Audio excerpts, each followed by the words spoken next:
Why are Chinese factories throwing designer brands under the bus? Your Chanel cosmetics, 80% are made in China and cost only $5. They just add the logo in France and charge you 10 to 40 times the price. It's not about quality, it's about brand washing. Interesting fact, who makes Chanel cosmetics? 42% are crafted by Chinese artisans. We don't do cheap goods, we do understand luxury. Why spend $50 to $300 on Chanel, the same materials, the same craftsmanship, just without the luxury logo? Be the trader. You can buy Chanel from China online. In a series of viral social media posts, Chinese influencers are claiming that people can buy Lululemon leggings for as little as $6 and luxury handbags for a measly $50 straight from the manufacturer. In fact, they're urging Americans to buy direct from factories in China, undercutting high-end brands. This startling move is more than just an internet curiosity. It's a window into how global trade policies are upending the fashion world. If you're new to my channel, my name is Farah Khalik and I'm a financial journalist. I connect the dots between global economic events and their real-world impact on your daily life. Keep watching this video to learn about how US tariffs on Chinese imports are reshaping the global fashion industry, from the factory floor in Guangzhou to online retailers and high street stores. You'll see why fast fashion giants like Shein and Temu are hiking prices, why luxury brands are nervously watching TikTok, and how your next shopping haul might look different because of decisions made in Washington and Beijing. Let's rewind to Liberation Day on April 2nd. It was bad news for importers in the US. President Donald Trump announced a universal 10% tariff, essentially a tax, on nearly all imports. This represents the most significant shift in trade policy in over a century. He imposed higher rates, ranging from 11% to 50% on 57 countries, even those the US has a special relationship with. Markets went haywire. 7 days later, Trump backtracked, announcing a 90-day pause on these elevated tariffs. With one exception, the US raised tariffs to a staggering 145% after China retaliated with an 84% tariff on US goods. This means a dress or a pair of sneakers made in China could more than double in price for the American consumer. This isn't a targeted tax on a few gadgets. We're talking over $300 billion worth of goods, from electronics and machinery to clothes and footwear. This trade war, which first started in 2018 over trade imbalances and intellectual property issues, has escalated dramatically. What's more, the US will close a loophole popular with retailers, known as the de minimis exemption. For years, items shipped direct to consumers under $800 in value slipped in duty-free. But from May, these shipments will be slapped with a 120% tariff, or a flat postal fee of $100 per item, increasing to $200 in June. This is a huge pain for platforms like Shein and Temu, which built their empires shipping ultra-cheap, trendy clothes and goods straight from Chinese warehouses to American shoppers. Their free ride is over. There's even talk of tariffs spreading beyond China, with US officials said to be weighing up whether to hit Vietnam, the second biggest apparel supplier, with similar measures. In other words, fashion brands can't just hop to another country to dodge this trade war. The protectionist net is widening, leaving few safe harbors for sourcing. And that 90-day pause I mentioned earlier isn't a rollback. It's simply giving businesses and trade partners a brief window to adapt or lobby for exemptions. Unless the political climate shifts, those tariffs could still hit hard by late summer. According to Yale Budget Lab, this is set to cost the average American household around $3,800 a year. The bottom line is that the cost of making and importing clothes has spiked virtually overnight. Brands face a tough choice: swallow those extra costs, hurting their profits, or pass them on to consumers, hurting our wallets. Many are scrambling for a third option, completely re-engineering how and where they make their products. Let's take a look at Shein and Temu. Their secret sauce was China's efficient manufacturing and that now closed duty exemption. But with tariffs biting, this winning model is under threat. Both have announced price hikes for US shoppers, explicitly citing rising operating expenses and new shipping restrictions. A t-shirt that once cost you $5 might set you back $7 or $8. Still cheap, but multiply that by millions of items, and you can see billions in lost competitive advantage. Behind the scenes, Shein is scrambling. Reuters reports that manufacturing hubs in Guangzhou, home to so-called Shein villages, reveal a sharp downturn in orders. One factory owner, Mr. Lee, saw orders from Shein drop 50% this year. Shein is quietly moving some production to Vietnam to avoid Chinese-specific tariffs. Although if US tariffs hit Vietnam too, as rumoured, that escape route could close. Shein officially denies major moves out of China, but multiple suppliers confirmed to Reuters that a diversification is underway. The writing is on the wall. To keep offering rock-bottom prices abroad, Shein can't rely on made in China alone anymore. Temu, another fast fashion platform, faces a similar reckoning. The result may be longer shipping times or higher prices, likely both, as these companies rework their supply chains. It's a profound shift. China's ultra-fast fashion sector is losing its edge built on cheap and fast. And it's not just these new players. Even established brands had been diversifying away from China. By 2022, China's share of US apparel imports had already dropped to about 35%, down from a peak of 44% in 2018, as retailers sourced fashion from other countries, like Vietnam, Bangladesh, India. The latest tariffs accelerate this trend dramatically, effectively forcing companies to either pay up or pack up. Some Chinese manufacturers are fighting back, however, in the court of public opinion. Remember those TikTok videos I mentioned at the start?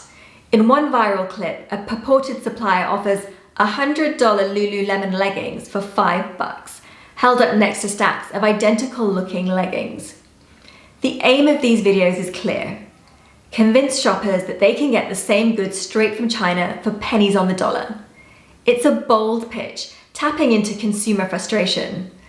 Lululemon and others were quick to refute these claims.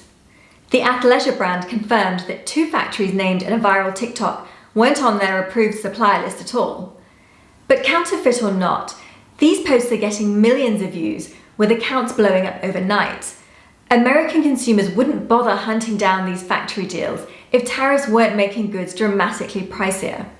And Chinese suppliers wouldn't be so eager to throw brands under the bus if they weren't really worried about losing US business due to tariffs. It's become a kind of proxy battle on social media, with commentators calling it a propaganda fight. This trade war is playing out not just in policy papers, but on TikTok feeds. And not every company has the resources of a Shein or a Lululemon. Smaller fashion brands and retailers are feeling the squeeze even harder. They don't own factories, often relying on manufacturers abroad, and can't charge sky-high prices like Chanel. Take Day Owl, a 6-year-old startup that makes eco-friendly backpacks. Their production is in Vietnam, which was a good alternative to China, that is, until the US decided to slap a 46% tariff on imports from Vietnam as well. When the 90-day pause ends, CEO Ian Rosenberger faces an agonizing choice: raise prices dramatically or go out of business. He's put new orders on hold and told Reuters that without a tariff rollback, his company could fold in 30 days. For a small brand, absorbing the tax isn't viable. They'd have to hike their backpacks' prices from $155 to over $200 to offset it. A 40% price jump can kill customer demand, and if the business swallows the cost instead, there goes its profit margin. Day Owl's story is playing out across many small businesses. Boutiques, indie shoe labels, and sportswear startups are freezing hiring, delaying new collection launches, and praying for a diplomatic solution. Unlike those fashion giants who can shift sourcing or negotiate deals, these little guys are stuck. Some are even unsure how to plan 6 months ahead, given the uncertainty and long lead times in fashion production. Even large US retailers, Nike, Walmart, Macy's, are affected, though they have more cushion.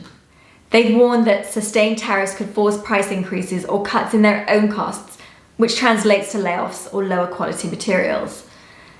So far, big brands are trying a mix of strategies, raising some prices, seeking cheaper suppliers elsewhere, and lobbying Washington to reconsider these tariffs. But the longer this drags on, the more those backroom costs will inevitably reach the price tag on the shelf. So, what does this all mean for you, the consumer? In a nutshell, get ready to feel it in your wallet and your shopping habits. The immediate effect is higher prices on clothing and accessories, especially those imported from China or other potentially tariff-hit countries. The National Federation's president, Matt Shea, has warned that these tariffs could cost the average American household $4,000 a year or more. That figure isn't just fashion, but clothing is a significant part of it. Essentially, tariffs act like a tax on consumers, often quietly baked into the price you pay. One winner, however, is second-hand stores. If everything costs a bit more, people might buy fewer items or seek alternatives from thrift stores. After years of binging on fast fashion hauls, some consumers say tariffs have prompted them to reconsider, do I really need 5 new dresses this month, or can I thrift something unique for less? One shopper in North Carolina told a reporter that hearing about the new tariffs made her rethink her spending and even where she could shop. This could be a silver lining. A slowdown in the fast fashion frenzy might reduce the 11 million tons of clothing that Americans throw away each year. Fewer impulse buys could mean less textile waste ending up in landfills. There's also a potential environmental benefit in terms of shipping. Fashion's globalization means a lot of clothes crisscross the planet. If tariffs discourage importing so many cheap items, say 10 $3 tops in separate packages, that could reduce international freight and packaging waste.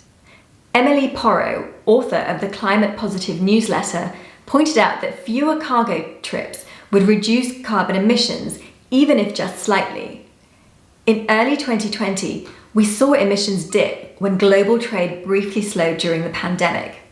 A tariff-induced trade slowdown could have a similar effect.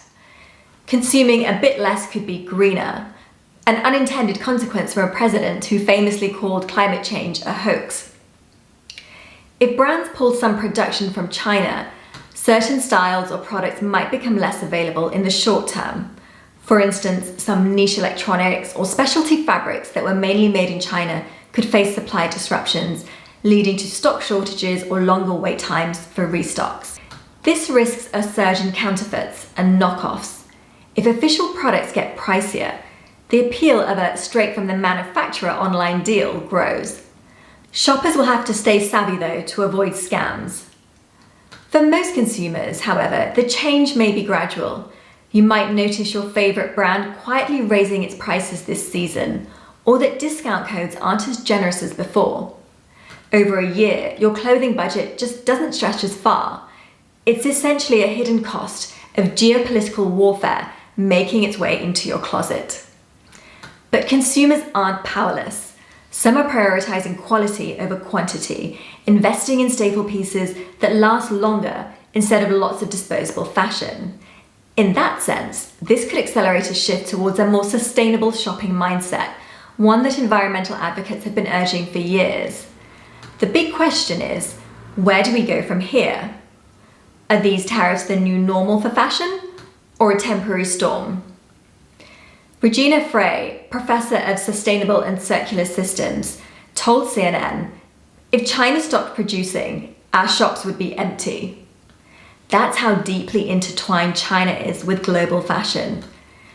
We're not at that stage yet, but we are at a crossroads where that integration is being tested like never before. Tariffs are forcing a partial unwinding of a 30-year relationship in fashion supply chains.